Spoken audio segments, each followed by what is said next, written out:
Welcome to another online session. In this lesson, I will be teaching you classification of the various points of view. When an author is telling a story, he uses characters. Characters are the ambassadors of the author.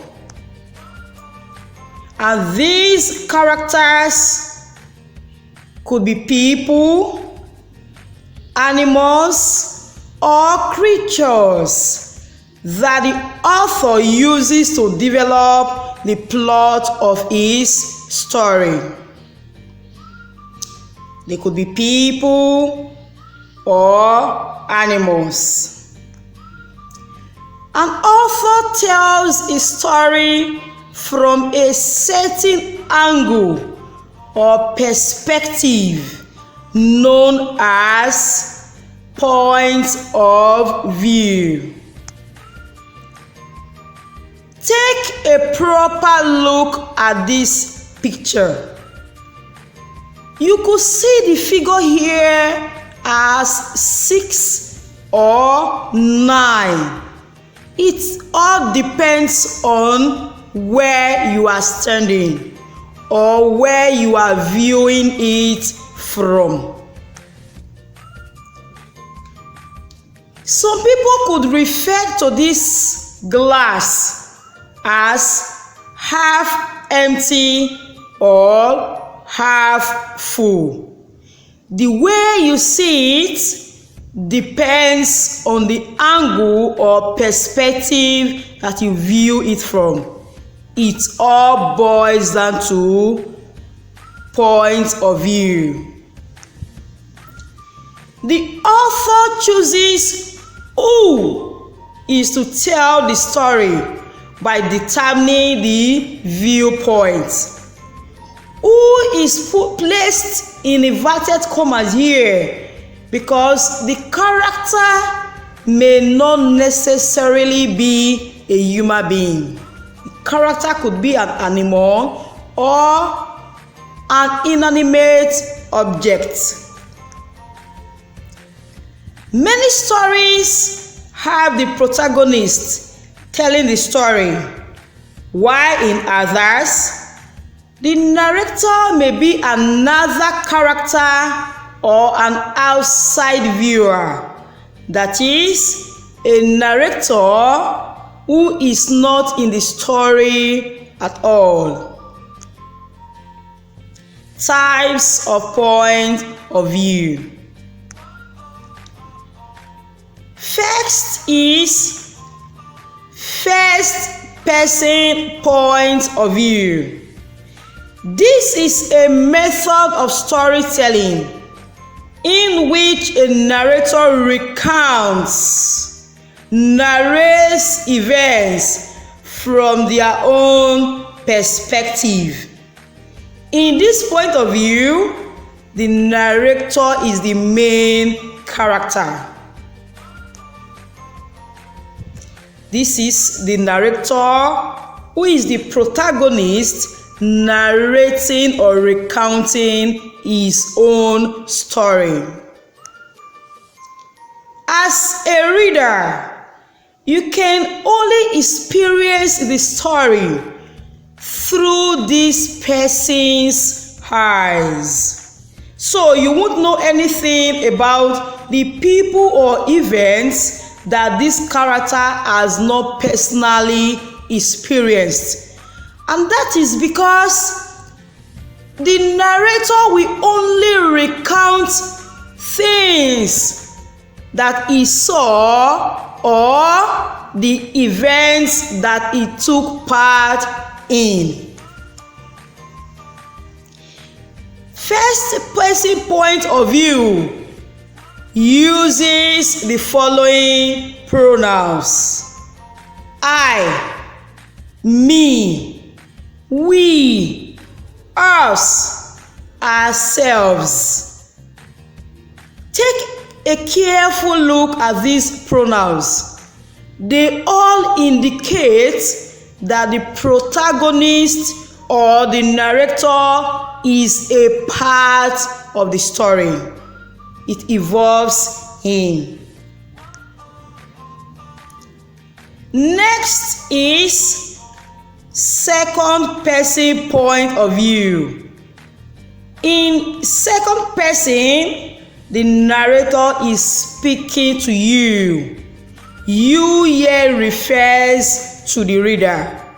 And this type of viewpoint is not too common in fiction, unless the narrator is trying to talk to the reader personally. Second person point of view is mostly used in poems, speeches, instructional writing. You know, that kind of write-up that you as the reader is being told what to do and how to do certain things. And also persuasive articles. You keep encountering the pronoun you, and you.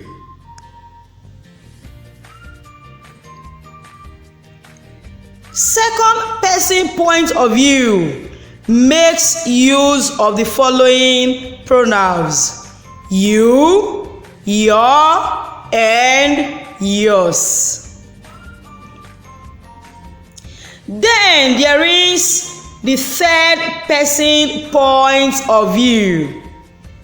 This point of view is one of the oldest and most common form of storytelling.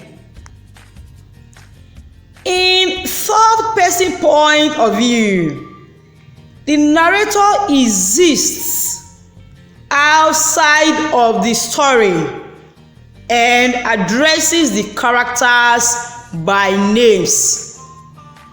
In third person point of view, the narrator is not a part of the story. He only narrates from afar.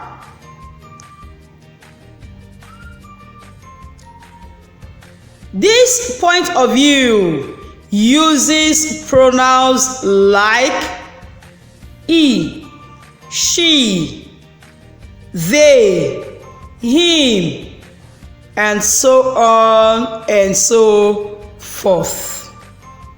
And the names of characters are also used in this type of point of view.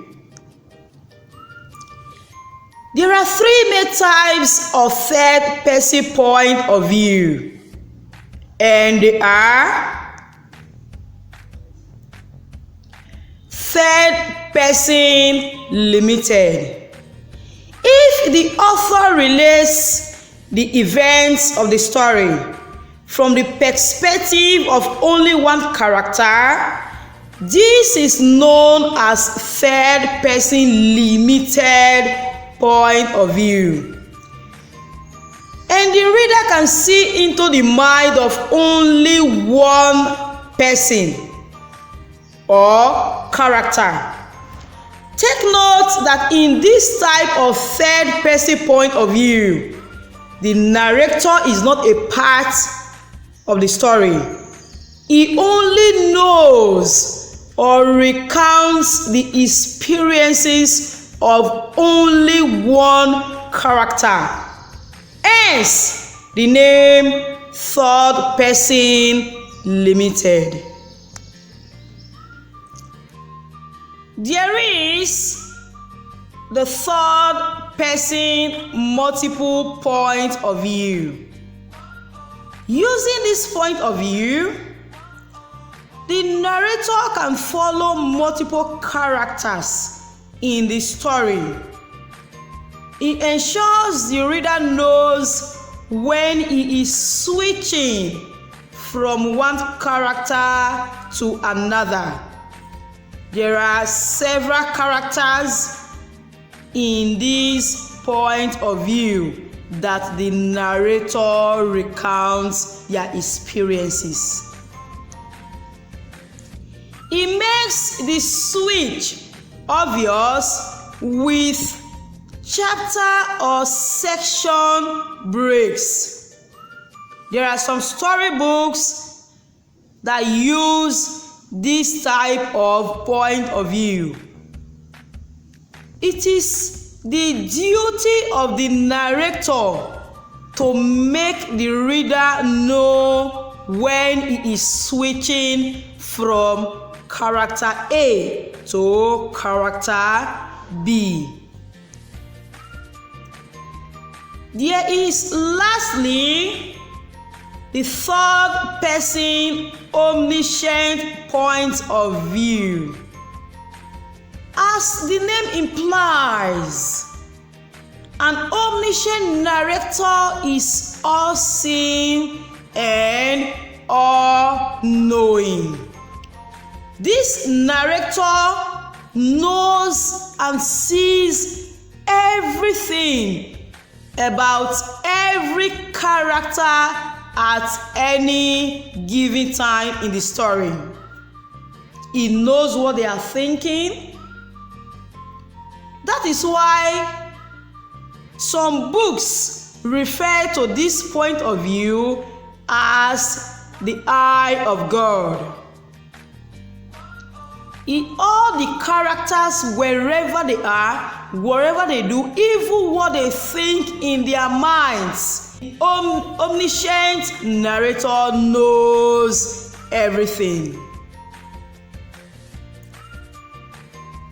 If these are characters in a story and they are different locations, at the same time, the omniscient narrator knows what each and every one of them is doing in the story at a given time.